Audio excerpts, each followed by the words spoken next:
Before we begin, I want to let you know that considering the topic of today's episode, there will be links to resources for anyone that needs somebody to talk to. Everybody needs support. Being neurodivergent can have your emotions all over the place, and sometimes you don't know what emotions to identify. There is both an emotion and condition that can be both easy to identify, and at the same time, it's not easy to identify. That is depression. Let's talk about it on this episode of Neurospicy Black Girl. Hi, I'm Milani. I'm black, female, and neurodivergent, aka I lost the genetic lottery. The only thing I could do is pull myself up by my bootstraps and live whatever life takes me. If anyone deserves to profit from my trauma, it's me. That's the life of a neurospicy black girl.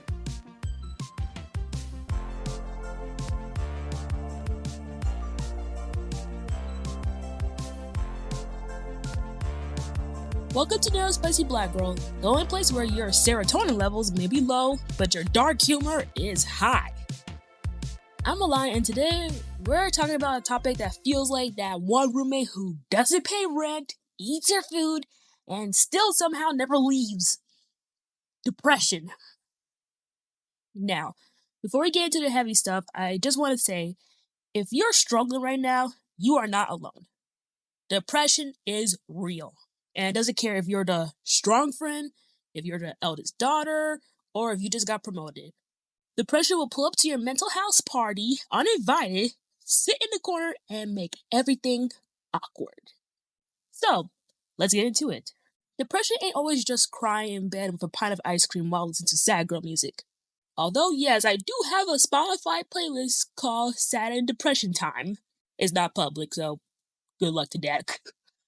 Depression can look like brushing your teeth once a week because it feels like a full body workout, staring at your to-do list for hours but doing nothing on it, feeling numb, not sad, there's a difference, feeling everything all at once, conversely, laughing with friends and then crying in your room 5 minutes later. I know the last one very well. And if you have ADHD or another neurodivergent condition, depression doesn't show up alone. No, it brings its whole friend group. Rejection sensitivity, executive dysfunction, overstimulation, and all that lovely existential dread that hits at 3 a.m. It's like, hi, I heard you were vulnerable and trying your best. Mind if we ruin everything? As a black woman with ADHD, navigating depression feels like doing emotional gymnastics in a system that already doesn't give a damn about you. We're expected to be strong, to keep pushing, to stay productive. But guess what? Productivity does not equal worth. Let me say it again for the people in the back. Productivity does not equal worth. Sometimes you can't get out of bed. Sometimes washing a dish feels like climbing Mount Everest. And sometimes you're just flat. Not happy, not sad, just existing. That is depression too. And that is a feeling I have felt probably since I was a single digit person. We're often misdiagnosed or dismissed when we try to talk about these feelings, especially when we're neurodivergent. Oh, you're just tired. You're overreacting. You're being dramatic. Ma'am, I've been in the same clothes for 3 days and haven't eaten a vegetable since Monday. This is not drama. This is a mental health crisis with sparkling eyeliner. And it's really hard, especially if you are high functioning, quote unquote. Which, side note, I really hate the term high functioning / low functioning. Like, existing is functioning, like, you know? But anyway, let me be real with y'all for a second. I was diagnosed with major depressive disorder in 8th grade. 8th grade. While some kids were worrying about what shoes to wear to the dance, I was in therapy trying to figure out why I felt like life was a giant void that wanted to swallow me whole. And if you listen to my family episode, first of all, bless you, because, ooh, You already know I had to advocate for myself. My mom didn't take it seriously. She thought I was doing the most or trying to get attention, when in reality, I was just trying to survive.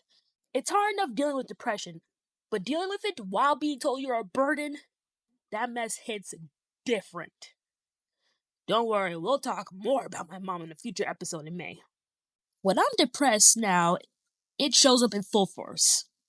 I will sleep 10 hours or more easily. And when I wake up, it's not like I feel refreshed. It's like my body said, let's power down and hope for a software update that never comes. I'll lay in bed, stay in my room, only emerging like some sad little cryptid to use the bathroom. Isolation becomes my coping mechanism, but there's a difference between recharging and rotting. And sometimes I'm rotting with vibes. What makes it trickier is the way I escape. I use YouTube, music, and my imagination to literally take myself to another world. I want to be in a place with no bills, no pressure, just vibes and sword fights. Being creative is beautiful, but it's a double-edged sword. I'll start world building for a story, and the next minute I'm like, what if I just lived there instead? Not in a cute cosplay way, but in a forget this reality entirely kind of way. Escapism is a skill and a trap.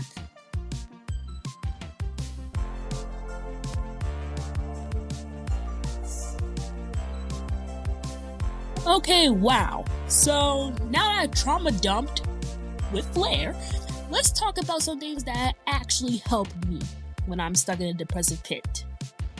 This isn't gonna be that go for a walk and drink water nonsense. I'm talking real neurodivergent friendly tips.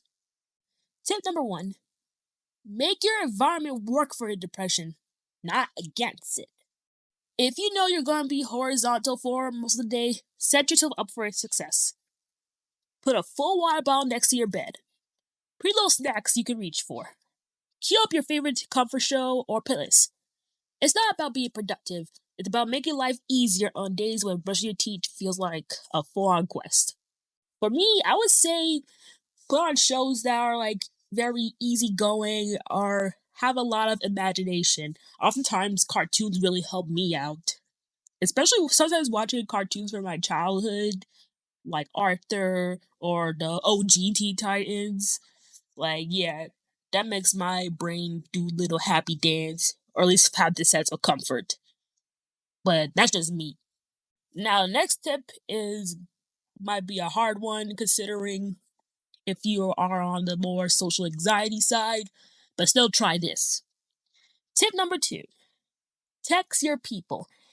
Even if it's just, hey, I'm in a hole.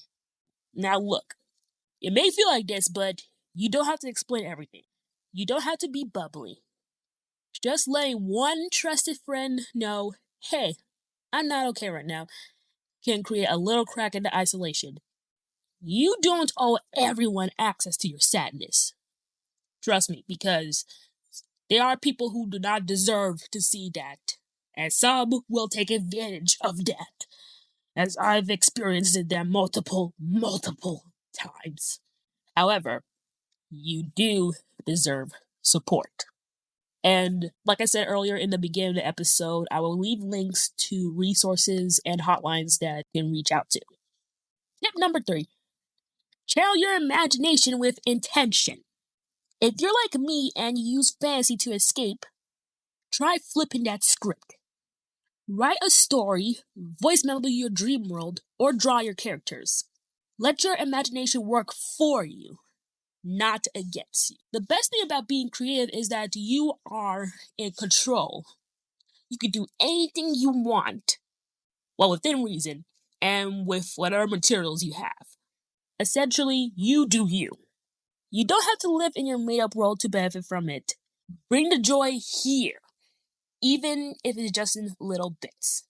And also, additionally, you don't have to buy the professional art equipment as well. A little sketchbook and some pens will be okay too. So, yeah. Thank you for listening to this episode.